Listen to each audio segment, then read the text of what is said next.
Masih bersama kami di Kompas Petang, kami juga masih melanjutkan diskusi bersama dengan Dedi Ramanta dari Partai Nasdem, kemudian dari Eriko Sotarduga dari PDI Perjuangan, serta Yunarto Wijaya dari Carta Politika. Melanjutkan diskusi kita sebelumnya.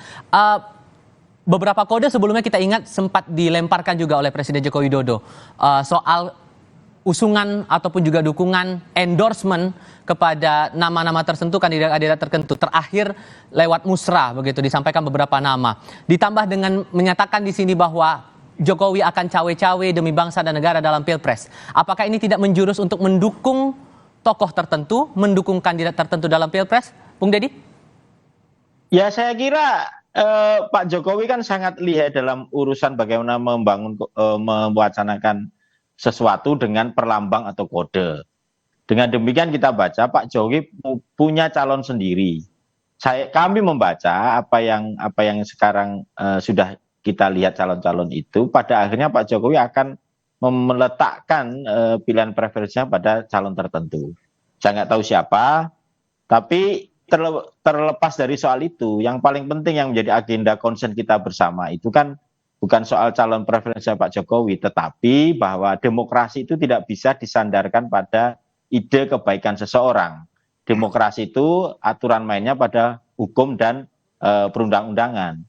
Sepanjang dalam kepala negara kemudian di dalam proses pemilu tidak mengikuti tata kelola hukum bagaimana pemilu berjalan, itu yang menjadi kekhawatiran banyak orang. Apa yang kita kembali ke topik tadi, soal cawe-cawe itu kami kira sepanjang itu hanya kemudian pada preferensi pribadi Pak Jokowi terhadap calon tertentu, saya kira itu sampai sekarang membebaskan, meskipun ada catatan bahwa beliau kemudian meletakkan preferensi politiknya tidak pada menjadi seorang negarawan, tetapi sudah bertransformasi menjadi, apa kata Bung Yunarto tadi, pemimpin koalisi partai-partai yang sekarang beliau galang itu. Kenapa saya tanyakan hal ini? Karena ada dua hal yang menarik dari pernyataan Presiden waktu itu. Masalah menjaga agar pemilu ini aman, kemudian memastikan pembangunan Presiden Joko Widodo ini berkelanjutan. Kita tahu bahwa Partai Nasdem mengusung Anies Baswedan untuk maju dalam Pilpres nanti. Apakah dari Nasdem merasa tidak terusik dengan pernyataan cawe-cawe ini? Ditambah dengan menegaskan pemilu aman itu tadi?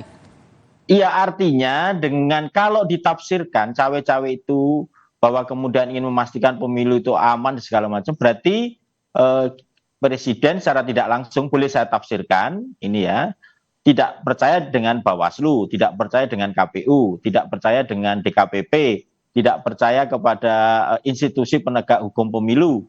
Nah, kalau kemudian masih dengan peraturan yang sekarang kita lihat, kan semua sudah berkali-kali pemilu kita menyandarkan kejujuran, keadilan, keterbukaan itu pada penyelenggara pemilu.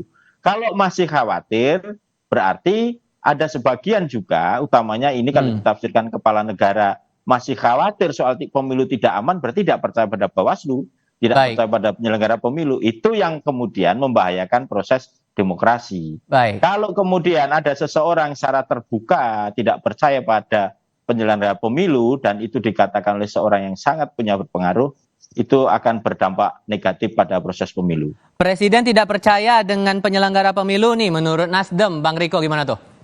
Ya, sekarang kan begini, kalau kita melihat secara jujur, apa yang disampaikan Bapak Presiden itu kan tadi sudah disampaikan oleh Mas Toto, itu adalah penyampaian dari seseorang yang menyampaikan kepada beliau dan beliau menanggapinya secara langsung. Nah, sekarang kembali saya tanyakan, apakah salah dalam hal ini Presiden menunjukkan bahwa beliau ikut serta di dalam melihat proses ini berjalan? Tapi apakah itu dikatakan itu mempengaruhi sehingga pilihan masyarakat menjadi memilih seseorang? Kan tidak juga.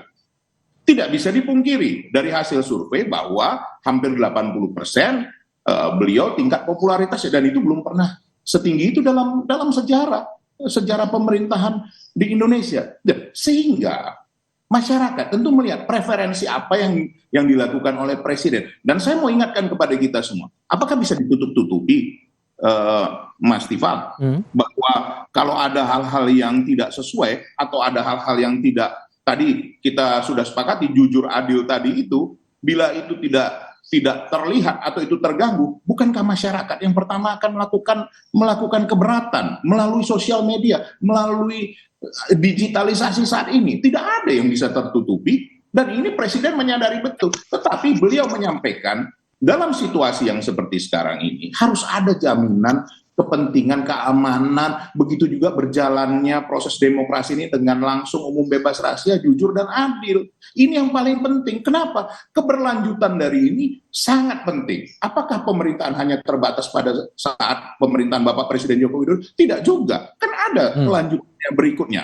Nah, ini yang sangat diinginkan oleh masyarakat, oleh rakyat Indonesia, begitu juga oleh investor. Dengan jawaban seperti ini menambah satu keyakinan.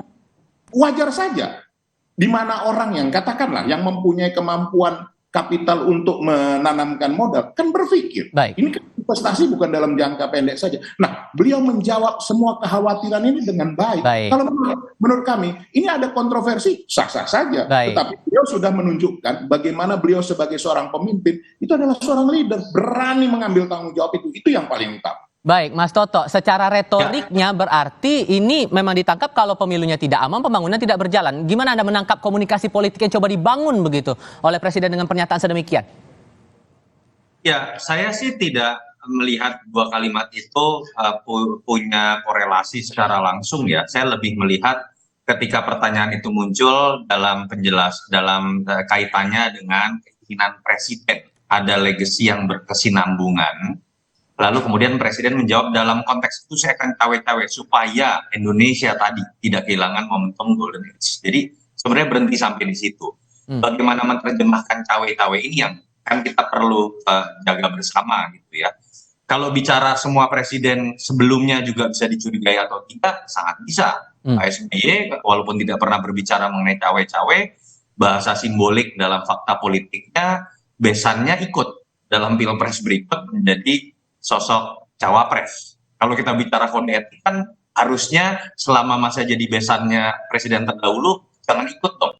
Karena kita takutkan di panggung belakang bisa ada sebuah kecurigaan gitu ya, permainan kekuasaan, endorsement. Tapi kan pada akhirnya pemilu 2014 berbuah baik-baik saja. Kecurigaan itu tidak terbukti dan artinya apa? Pranata kita dalam pemilu, sistem yang tadi disebutkan Mas Dedi, termasuk dalam transparansi masyarakat yang dengan transparan bisa melihat ya kecurangan dengan demikian mudah, tidak sedemikian mudah kok kemudian bisa melahirkan sebuah kecurangan-kecurangan dasarkan pada kekuasaan. Tapi balik lagi ya, kita harus jaga bersama, dan saya juga catatan kritis jangan sampai ada partai-partai dan kemudian misalnya relawan ya. Dalam konteks ini saya berikan apresiasi kepada keduanya. PDI Perjuangan dan Nasdem itu punya sikap independen. Menentukan siapa yang jadi capres yang dianggap terbaik. Mungkin buat Nasdem bicara keberlanjutan ada di Mas Ganjar. Mungkin buat Nasdem ketika bicara perbaikan lebih dalam istilah perubahan ada di Mas Anies. Jangan ada partai atau relawan yang kemudian menjerumuskan Pak Jokowi dengan bahasa tegak lurus dan menunggu instruksi Bapak Presiden. Pada titik itulah kecurigaan seperti ini muncul terhadap Pak Jokowi bahwa dia seakan-akan menentukan hasil pemilu. Itu yang catatan kritis yang menurut saya juga harus dilihat, bukan hanya dalam konteks dua partai ini yang mengkritik atau pasang badan buat Pak Jokowi dalam konteks cawe-cawe, tapi juga buat partai-partai lain yang menurut saya dengan bahasa menunggu instruksi Bapak Presiden menjerumuskan kita dalam proses ini.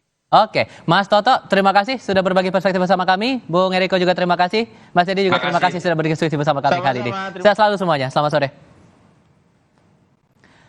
Laporan berikutnya usai jeda. Asosiasi Sepak Bola Argentina menyebut kualitas rumput Stadion Gelora Bung Karno sempurna. Kapten tim Tango Argentina Lionel Messi pun berpeluang besar turun main melawan timnas 19 Juni mendatang.